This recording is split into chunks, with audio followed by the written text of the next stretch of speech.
In Luke 18:9-14, Jesus offers us one of his shortest and most penetrating parables. Though brief, it says an extraordinary amount, particularly about the nature of prayer and the posture of the heart before God.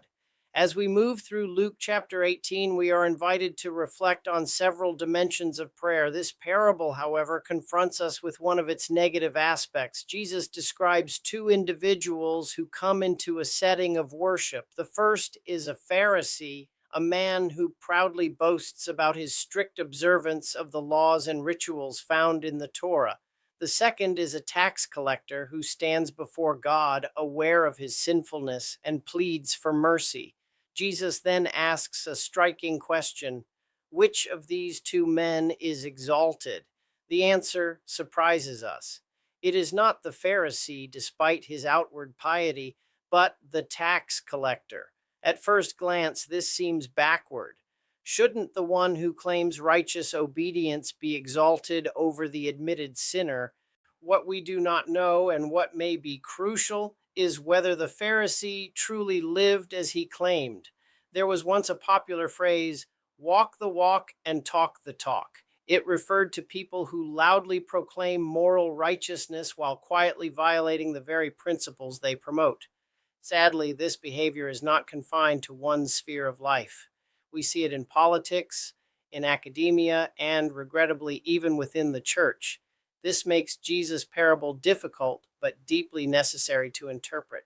The cultural twist is what guides us toward its original meaning. The tax collector openly confesses his sin, but the question lingers: if he knows he is sinning, why does he continue? Meanwhile, the Pharisee publicly declares his righteousness, assuming that his religious performance earns God's favor. Both men, however, are in desperate need of God's help and guidance. The Pharisee must learn that righteousness is not something to be displayed, but something to be lived from the inside out. If he truly follows all 613 mitzvot of the Torah, God already knows it. Declaring publicly suggests confidence not in obedience, but in appearance, a facade meant to impress rather than a heart shaped by faith. Jesus makes it clear wearing a mask of righteousness cannot fool God. God sees through every costume and knows the condition of the heart. As for the tax collector, his prayer is honest but incomplete. To stand before God and say, I am a sinner, naturally invites the question, what are you going to do about it? Prayer is not simply confession, it is the doorway to transformation. God grants strength, wisdom, and sometimes even the resources needed to change one's life. Understanding the role of tax collectors helps sharpen this point. Tax collectors were told how much revenue they owed the Roman and local governments at the beginning of the year. Anything collected beyond that amount was theirs to keep. The system itself encouraged greed and exploitation, opening the door for moral corruption and betrayal of one's own people. True repentance for the tax collector would require leaving that occupation and restoring what was taken unjustly. Meanwhile, the Pharisee, a teacher of the Torah, carefully cultivated an image of holiness, whether or not it reflected reality. Perhaps the greatest danger lies in claiming obedience to the commandments to love God and neighbor while actively violating them. God is not deceived. Faith is only genuine when words and actions align. So the question turns inward: do my actions reflect what I claim to believe?